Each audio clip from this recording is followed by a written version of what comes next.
Before we jump into this podcast, let's just have a first word from our sponsors, NordVPN, the fastest VPN in the world and an absolute essential travelling companion.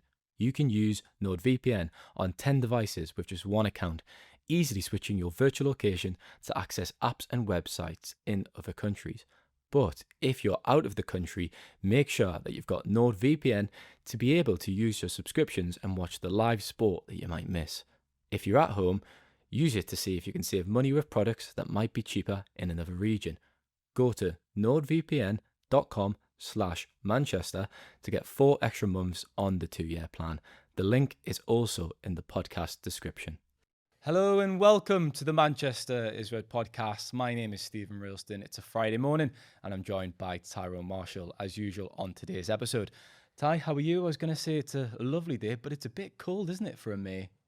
It is. It's bright sunshine, but it's like 10 degrees outside. It's shambolic, this weather. But I have looked. We're on for a scorcher next week, Stephen. It looks like the last day of the season is going to be beautiful in Brighton, and that's what you want. You always associate last day of the season with bright blue skies and glorious sunshine, don't you? And it looks like we're on course. Typically is, yeah. Obviously, it was Brighton 2 years ago on the final day of the season. I was down there. I had a good chat with Andrew Nona that day, around 10 minutes, just me and Andrew.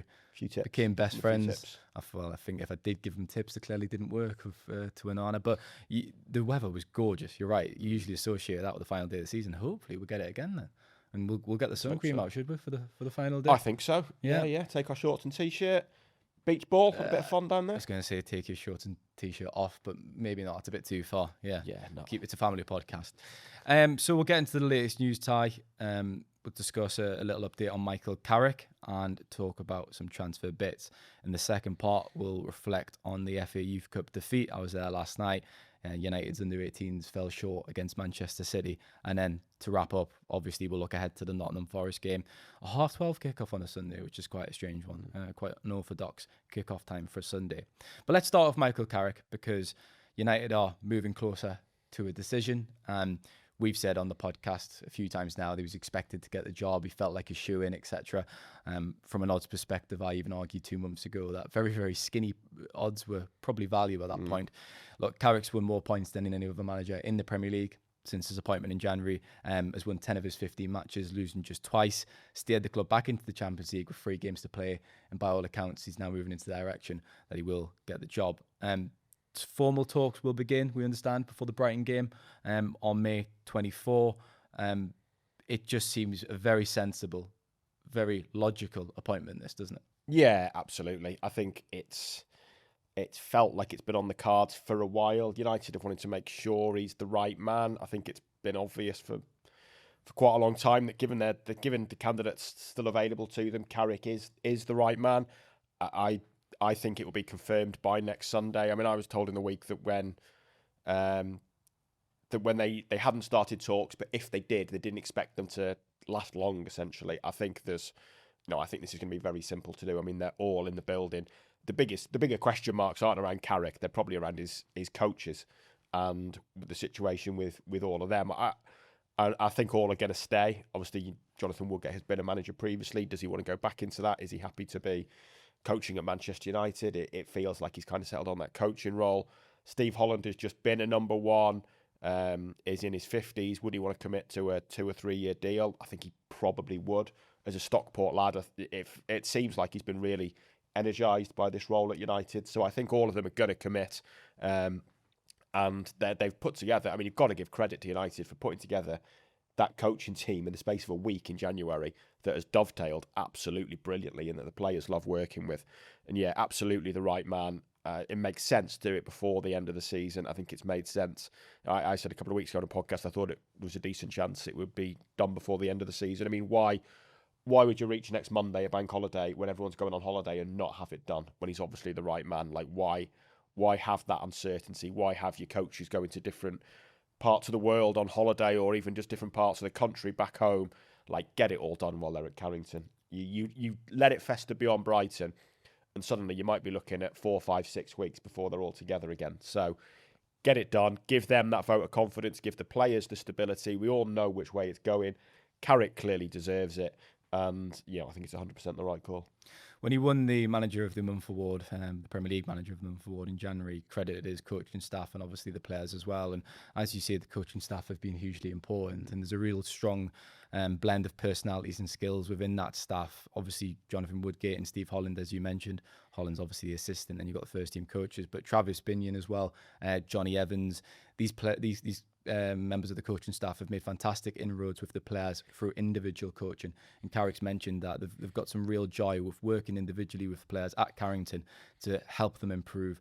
Obviously, Woodgate was a brilliant defender himself, very well respected, having played for Real Madrid. And I mentioned this at the time, but it probably went under the radar a little bit, how he can speak Spanish. And I noticed how Casemiro actually mentioned that in a recent interview with Rio Ferdinand, mentioned how Woodgate can speak to the Spanish speakers in the squad. And if you're an English coach and you can speak another language, you get a lot of kudos for that, because obviously, famously, we're very lazy, I think, Brits at learning other languages, but not everyone. And I think it's hugely impressive if you can communicate in another language in this country. And it goes a long way in football, that. Yeah, it's definitely a big skill to have. And pretty much everyone in that dressing room, including Casemiro, can speak English. But to be able to converse with them in their own language, to be able to offer maybe more detailed instructions in their own language is massive. And it was something that, Ruben Amorim's coaching staff obviously ticked. Carrick's coaching staff are all British, but to have that ability to speak in that language, to converse with Casemiro, with the Portuguese contingent there, I think it's big. And they've clearly, all of that coaching staff have clearly played their part. It's going to be really interesting to see how they get on next season, because the challenge clearly changes. I think Steve Holland, a lot of the game plans that Steve Holland has helped devise, when you've had a week to prepare them, I think the work he did, especially him and Carrick leading up to those City and Arsenal games, got the players on side straight away. They had a week to prepare for them. They got the game plan spot on. The players were invested. A lot of the individual work that Woodgate and Evans have done with defenders, Travis Binion's done with a lot of players, Sesko especially, that'll be harder to do next year when you're playing on a Saturday. You may be doing a recovery day on a Sunday, off Monday, in Tuesday for a pre-match day, playing again on Wednesday. There's no time to do those more detailed training sessions and one-on-one work. How refreshing, detailed game plans. Sorry, to have used that time efficiently. And we spoke about that with Ruben Amorim and said, well, it should be theoretically an advantage having this time. But he never turned it into an advantage. It was a disadvantage. And we've spoken about the lack of rhythm in the players. This coaching staff have actually used this time well. They've used it efficiently, got the best out of the players. And that really provides a platform going into next season where obviously there'll be a lot more games, but they've really installed a solid base there to work from. Yeah, every coach wants time on the training ground, and that was something Amorim was talking about constantly when he came in. When he came in that November and didn't have a pre-season, and United went all the way in Europa League, and he was constantly saying, I need time on the training ground, I need time on the training ground. And like you say, he got it this season, and it didn't really feel like anything changed. They were better than last season, but it didn't feel like you were really seeing the value of those weeks where you could have 3-4 sessions on the grass at Carrington, and you have seen that. You've seen that with Carrick and his coaching staff, A, through the game plans they've created, and B, through the individual improvement they've developed in quite a lot of players in that squad. I can't believe really some of the reaction from the vast minority. Well, it's contradictory, it doesn't make sense. The minority of fans on social media. I have seen a few popping up, and what I'm trying to say is they often shout the loudest, the minority on social media, about having complaints of Carrick getting the job. How can you complain? As I've said, won more points than any other manager in the Premier League. Has steered the club back in the Champions League with 3 games to play. City, Arsenal, Aston Villa, Liverpool, Chelsea, beating Guardiola, Slot, Emery, not put Rosinia and Liam, LinkedIn Liam as you dubbed them, but Mikel Arteta, of course. Some top Premier League managers there, some of the best in the business, and Carrick and his coaching staff have outfoxed them. He deserves huge praise, because I think we thought they might get into the Champions League, perhaps sneak into the back door. Obviously, 5th is going to be enough for Champions League this year, and we probably thought they might finish 5th. But Carrick's exceeded expectations, and to do it in style to finish 3rd, he's just a shoo-in for the job, and rightly so. Yeah, there comes a point where the work you've done has earned you that chance to continue it, and that is exactly where Carrick is. He clearly deserves this chance, and I think the vast majority of United fans can see he deserves this chance. I can see why there's some that are still like, I'm not 100% sure. I mean, it's funny looking back to when he was appointed. I remember when we were having discussions about Solskjaer and Carrick, and I felt the more likely outcome. If Solskjaer had done this and had finished third, and I know you disagree with this, but if Solskjaer had done this, he wouldn't be getting this job.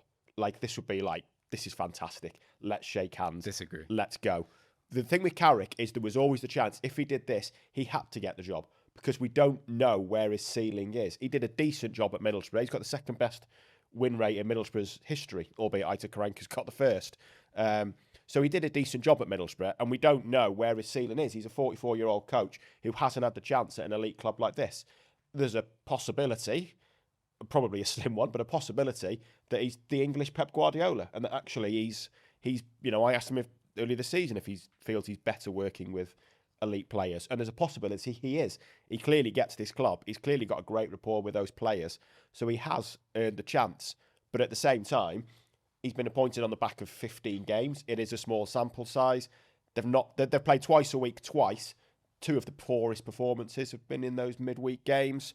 We don't know how next season is going to change things. Like, I can see why, and I think it's clearly the right decision. But at the same time, I think you've got to accept there are some questions there that we're only truly going to get the answers to next season. But there's questions there with all of the other candidates as well. So you've got to go with the guy who's in the hot seat, who's done the job, who's proved he can do it. The dynamic of it changes from the moment he gets it permanently. The dynamic changes when he gets it next year. But what he's done so far and the way he's handled himself suggests he can deal with it.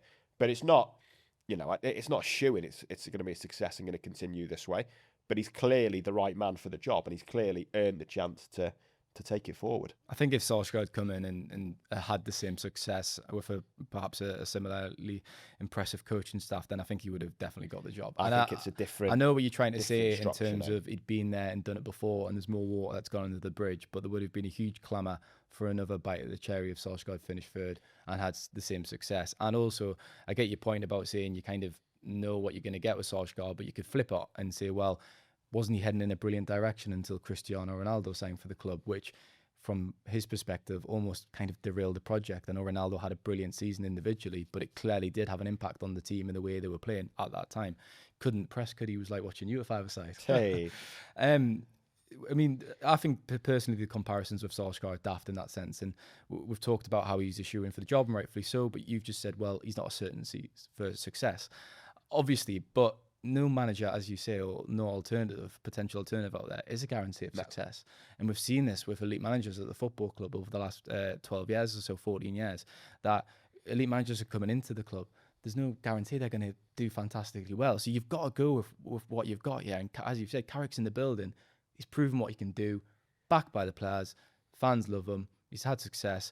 There is little question marks around some performances, and I get your point about how that has to be converted across a busier schedule. But you just have to run with him and see how you get on. Yeah, totally. Well, the easy way to do it is you list him against the potential candidates. I mean, Carrick or Enrique. I think everyone would have probably gone Enrique. Michael Carrick? Carrick or Tuchel. You'd have probably gone Tuchel.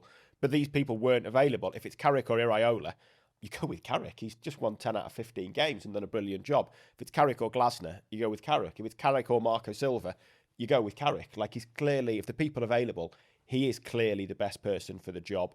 He's done, I think the way he's handled himself as well, the way he's handled the pressure has really impressed people. He's changed the mood. And, I think it's in, like... I wouldn't say the mood was too bad. I mean, we've made that... I've heard that point said a few times Yeah. now. And like Amorim did a lot, and we've given him his flowers in that sense of addressing player power, getting rid of a few bad eggs, and the mood was clearly heading into the right direction. That's not to say Carrick and his staff haven't made the mood even better. Yeah. But the squad was definitely in a much better place when Amorim left. Yeah, it was. Mood's probably the wrong word. You bang on with what you say, and this is why the comparisons with Solskjaer don't entirely work as well, because Solskjaer came in when that playing squad had enough of Mourinho. They were absolutely drained by it. And Solskjaer came in, his light touch was perfect, and everyone was just like, thank God. Ty, what did he do? That is over. What did he do? Solskjaer. Put smiles back on faces. That's it. It was just... How did you forget It was the line? vibes. Smiles It was the back vibes. on Smiles faces. on faces. Whereas Carrick came in, and the squad... there was obviously some players who were happy Amorim gone, but generally... Someone said to me the other day that it's the first time in a long time a United squad weren't celebrating a manager being sacked, or the vast majority, or the majority of a squad, champagne corks weren't popping when Amorim went. If anything, a lot of those players felt they let him down. So Carrick was coming in at a completely different base to Solskjaer and had potentially a harder job to win the players over, and he has done it. When I say mood, I feel more like around the club. So Ten Hag, and especially Amorim, it was volatile. Like, it was unpredictable. Defeats could last a week. Amorim could lose a game at the weekend. On the Friday, when you're about to do press, he's still talking about it. Like Carrick, it's a defeat, it's a debrief, it's gone. Draw a line under it, we're not talking about it again. And he's brought that, like, not the mood of the players, but the mood, like, around the club, how it feels around the club. He's intelligent the way he handles it, yeah. He's disarming, isn't he? I've used that word a bit, and he just spreads calm around the club. Yeah, he does. It's quite interesting because I've got the impression from speaking to people that, Ratcliffe would actually like. I mean, it's obvious Ratcliffe liked Amorim. He said he liked Amorim. There was that famous interview where he said Amorim would happily tell him to F off when they're having conversations. There's no way Michael Carrick is telling Ratcliffe to F off. And I think Ratcliffe likes the idea of you need a huge personality to manage this juggernaut of a club. And he wants, like, charisma. He wants charisma. And as I put it in the piece for when Carrick, he wants another alpha male in there that he can bounce off, basically, like another bro that's got this big personality, like Amorim. Another bro. And Carrick is not that. Like, Carrick's personality is low key. That's how he is in media dealings. I think that's how he is with Ratcliffe. Like, he described the meeting he had with Ratcliffe the other week as like an informal chat over a cup of tea. And I think there's this still idea in Ratcliffe's head of, like, has he got the personality or charisma for it? But you don't need, like, Amorim had the personality, but he used it in the wrong way. And Carrick's personality is right for it, in that he's a stabilising force and he keeps everything calm and he's not turning things into a crisis. And I think there's something to be said for that. What I will say is, I don't think those results are sustainable in terms of next season. You're not going to be winning every single game. I mean, the run they've went on since he's come into the club has been pretty remarkable, and they've just kept on churning out results. And I suppose fans could listen to that and think, well, why would you give him the job if you don't think he can sustain it to that level?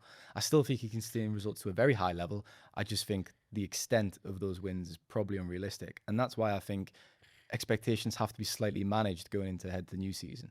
We discussed potentially winning the title, I think, on the other podcast, and you said, well, they have to be aiming for it, kind of thing. And I get that, United, the standards must be high. But in my opinion, I think they need to consolidate, get into the Champions League for a few seasons running, and then really build on it and go for the title. They've dropped out of the competition far too often. They were like, was the term invited guests to use a couple of seasons ago? That's what it's been like. They've come into the Champions League, dropped out of it, went into the Europa League. They've gone this season without Europe. They just need consistent Champions League football, and then you can build a title challenge from there. As I've said, Arsenal are the blueprint for me. Probably should have won more, but they're about to win the Premier League and they're in the Champions League final. So this season, they're getting what they deserve, really, because they've been knocking on the door. We'll move on to some transfer bits then, Ty. There's obviously been some more murmurings about midfielders.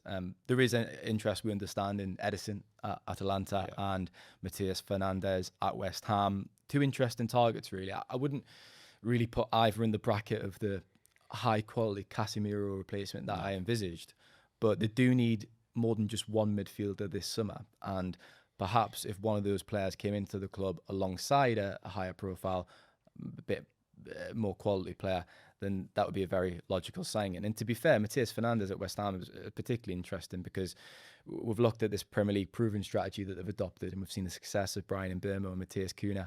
And United have seen the success of those signings, and they're going to kind of operate in the same way going forward. And he fits that billing, doesn't he? He's done it well with West Ham.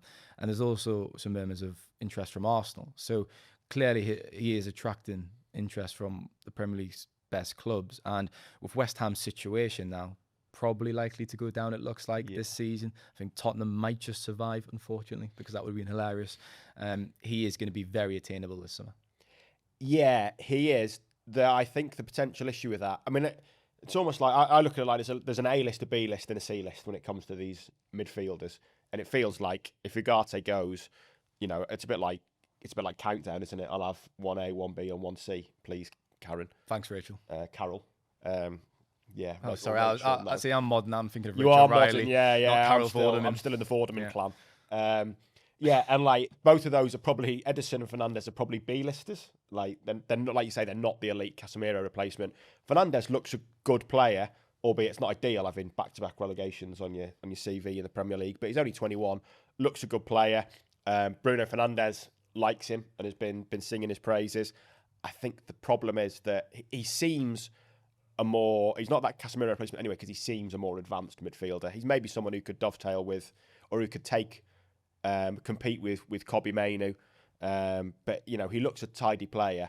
You mentioned the Arsenal story. There's a story yesterday that PSG were in for him as well. He's attainable, and I think he's definitely going to leave West Ham.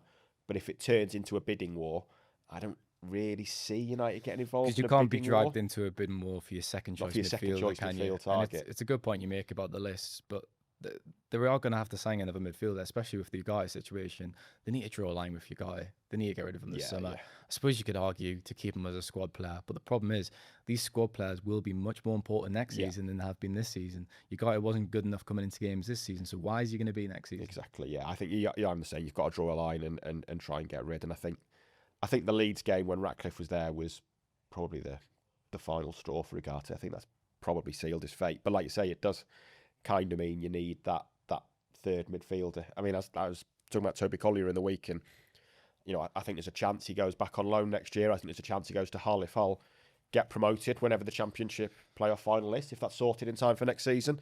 But it's also possible he stays around and he fills that third midfield role. I don't think that's out of the question. But yeah, I think if Ugarte goes, I think in an ideal world they would look to sign 3 midfielders. I really like Toby Collier. He's just been unfortunate with injuries and has had it again at Hull. Obviously struggled with injury a bit the first half of the season with West Brom. There was permanent interest in him last summer from what I understand. There was permanent interest again in January, obviously went out on loan. I imagine that'll be revisited.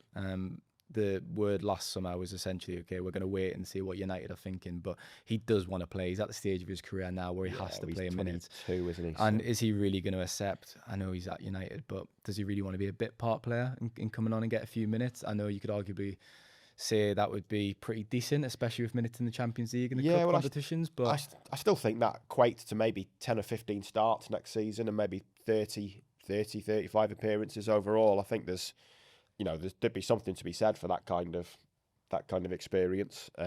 Just double checking, I'm pretty sure he's 21 now, and he's 22, so he's a year old. I mean, it's an interesting age because you could argue that is very good for a player of that age, but also you could flip it and say, well, if you're truly ambitious, perhaps you want to leave and really kick on in your career. And for me, he's 100% a Premier League player. Maybe once he stays fit, he's a Premier League player. That's the thing. I think it's the value of, do you do that? You train here every day. You train with those elite players every day. You get those appearances in the Champions League. Or do you leave? Do you go to Hull if they come up and play in the Premier League? That'd be worthwhile. Do you go back to the Championship? I mean, I would argue that you're better off being a squad player at United and getting 20 to 25 appearances than you are going back to the Championship. I think Hull would be very keen. I mean, they were keen to sign him last summer, but he chose West Brom because of Ryan Mason and that kind of link there. But obviously, they revisited their interest in January and went to Hull. Anyways, that felt like a mini Toby Collier special there. It did, but that wasn't in the script, was it? Michael Carrick, it wasn't. No. We'll leave it there for part 1. We'll be back in a moment for part 2. Bring your digital life to a whole new level with NordVPN. Choose the fastest VPN on the planet and explore the internet without interruption. Welcome back to part 2 of the Manchester is Red podcast. Now, as I mentioned in the introduction, we're going to touch on the FA Youth Cup defeat against Manchester City. I was down at the Joy Stadium, that's how you pronounce it, isn't it, I believe? I don't know. I heard someone pronounce it the Joy Stadium. Well, I don't know. I don't even know. There wasn't much joy at the Joy or the Joy Stadium for United, and obviously the conversation in the build-up to the game was all about the venue. Unfortunately, it wasn't about the Mancunian talent that was going to be on show. It was about the game not being played at the Etihad. Now, I think we can see why it wasn't at the Etihad now, can't we? Well, we'll get onto that in a second. But I mean, we discussed this on last week's podcasting with City's reasons. Official reasoning for that was there was construction work going around the North Stand, and with 2 games remaining or so, they couldn't facilitate the game at the Etihad. United offered to host at Old Trafford, but City declined. The FA supported that, but ultimately didn't intervene. And we kind of got into the sport and integrity side of it, and obviously I was disappointed myself and very disappointed for the players and everyone involved, but I kind of got it from, as I said, as I explained, from City's perspective. But I don't know, it left a bit of a bitter taste in my mouth last night seeing the teams come out, because City said there was 7,000 capacity, and they said the stadium had sold out, And yet when the players came out, hundreds of empty seats. In the stand opposite the main stand, there was obviously the safe stand into the right. There was spots that were free. So the ground definitely wasn't sold out, and they've referenced it as a sold out match in their report as well on their club website. Look, obviously City won 2-1, so it wasn't the result that United wanted, but they just weren't at the races on the night. They've had a decent campaign, but what I will say, I don't think they were too impressive throughout of it.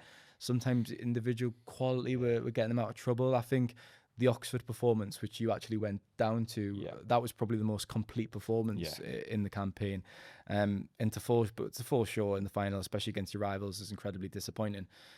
Bruno Fernandes was there, Mason Mount, Luke Shaw, Patrick Dorgu, Aidan Heaven, Michael Carrick was there for his coaching staff.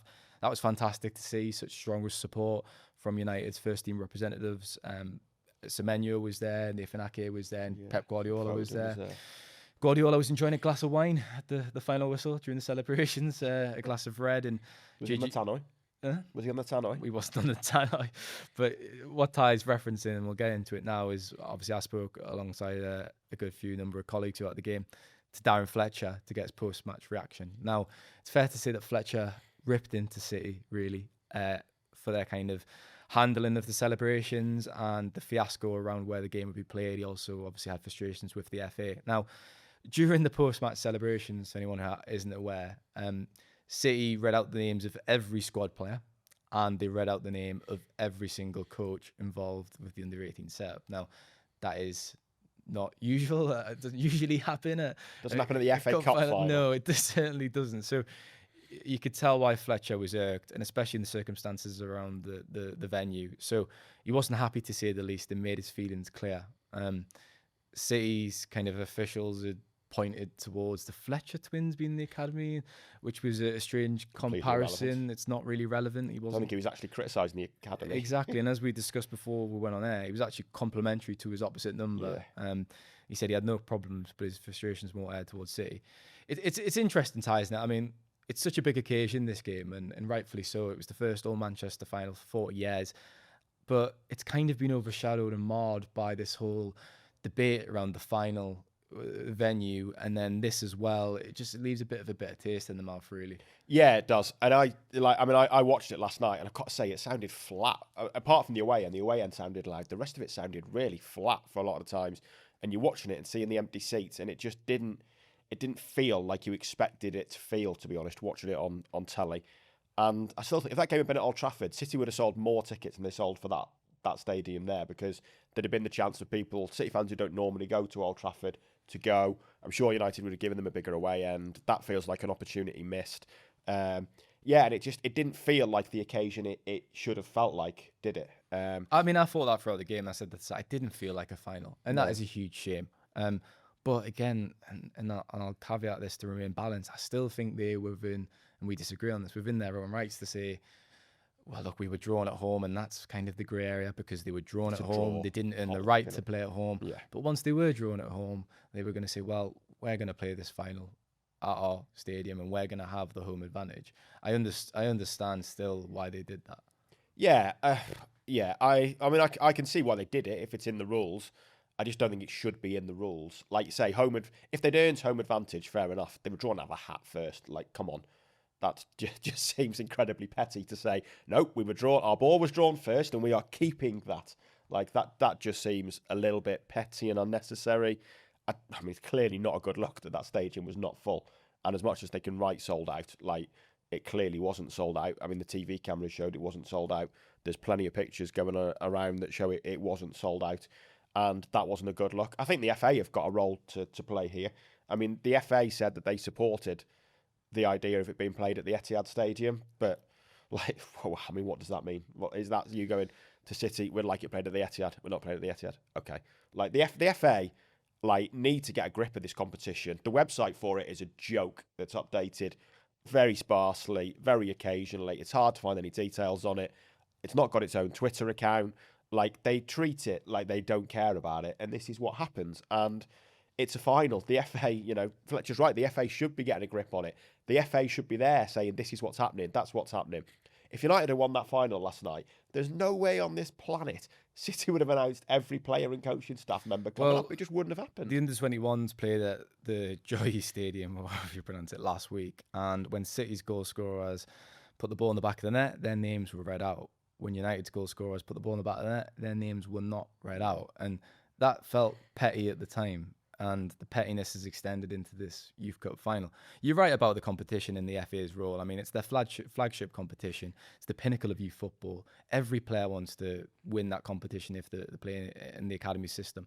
And players who go on to win the Premier League still talk about it. So they need to get a grip of it. And they need to, for future finals, decide, right, if it can't be agreed, then it's played at the other club's main stadium. It's switched. Or if that's not the case and they don't feel they can do that, then it's played at a neutral stadium. Because that can't happen again. And I think that's the conversation for me. That's what I said on last week's podcast. I understood City wanting to host it at their stadium on this occasion, but the decision ultimately should be taken out of their hands and the FA should intervene and be stronger. And you're right. They need to show they care about this competition a bit more because it's so important to the players and the coaching staff and families. And it should matter to the FA. It's their competition. Yeah, absolutely. And, you know, someone mentioned to me the idea the FA need to get a grip and play at a neutral venue. I don't like that idea because... Well, you know, say if last night is played at Villa Park or Wembley, there's going to be even smaller crowds there. It's not Bolton Stadium when you're somewhere close in Greater Manchester, but the problem is, it's more travel, isn't it? It's more You're travel. looking at the arenas in the area. Yeah. And obviously, this was an all-Manchester final. It's not always going to be the case, No, is it? exactly. As you said, it could be miles away. Yeah. And then you're asking fans to really put their hands in the pockets. Yeah. I think there's an argument you go back to a two-legged final, so both clubs get a shot at it at home. And alternatively, you're right, it should be written into the rules that you're drawn at home, it's played at your first team stadium. And if you turn around and say you can't do it and it's switched, it's switched. If that was in the rules last night, that game would have been at the Etihad. Like, there's no doubt about it. So I think the FA need to be firmer on that next year. They need to get it written up into the competition rules that if you can't play it at your first team stadium, the game is, you lose home advantage and the game is switched. And that would have avoided what happened last night. And obviously, to add to kind of Fletcher's frustration within United's academy, the under-21s are playing in a Premier League 2 playoff final. So essentially, their league campaign now goes into a playoff. They've reached the final of that competition. That is played tomorrow night against Brighton. That leaves 2 days for some of those players who featured in that game to play for the under-21s. United wanted to play that game at a much later date. It could have been played, theoretically, at a later date, but it's been penciled in for Saturday night. Now, that is added into the feeling and the kind of bitter taste in the mouths of those at United because they're really disappointed. For this game to have been played not at the Etihad and then for this under-21 final, it's just been a bit of a mess really this end of the season. And it's a shame because the players are ultimately the ones affected and really it impacts them. Yeah, well, I mean, the potential player, I mean, Chido's the obvious one that stands out there that would probably certainly Dan Armour, Godwill Kakunki, Amir Ibrahimov and Jim Thwaites and Chido Obi. I mean, that's 5. There's 1 or 2 more who could have been involved, but those 5 have played for the under-21s quite regularly. Yeah, and for them, like, they will never have had an experience of playing Thursday, Saturday before, especially when you've got the pressure of a cup final last night, the pressure of a cup final on Saturday. You know, it feels a risk playing a lot of those players now. So it is totally unnecessary. I think that final against Brighton could have been played on Monday night. Like, there's no reason. Maybe it's a bit more inconvenient for Brighton and they think they get a bigger crowd on Saturday. Could have been played later, I'm told. So obviously Monday is the soft deadline. I was told last night that it could have been played later than that. So it could have been played next Saturday, I suppose. Well, it's at the Amex. It's at the Amex on Sunday, isn't it? Yeah. So presumably they didn't want to play it. Could have been Friday night though. Could have been Friday night ahead of the Sunday game between the two clubs. And I could have had a nice weekend down Brighton. Could have had a long weekend on the beach. Brighton Beach. Yeah, that would have been ideal for you. So I'm sure you're disappointed at that. Yeah. But yeah, again, you know, I can see why United are annoyed about that because it's a big ask and a big risk to ask those players to go again 40 hours later. I mean, the under-18s, it's a massive shame. They win the Premier League Cup final. Obviously, I was famously down at Selhurst Park. Lost on penalties. They've narrowly lost out on the league to City by just 4 points, and now they've lost the FA Youth Cup final. So they had a chance of winning the treble. Unfortunately, they've not come out of the season with a single trophy. But then the under-21s, they've done incredibly well in their league campaign to get to this final as well. And I look back at Sidran Ratcliffe's comment on the standards that the academy's slipping, and that wasn't too long ago. And the club, Stephen Torpey, now head of the academy, when we spoke to him recently, he said Ratcliffe was referencing the facilities. Yeah. But I don't think, personally, he was referencing, it's obviously up for debate, but I don't think he was referencing the facilities.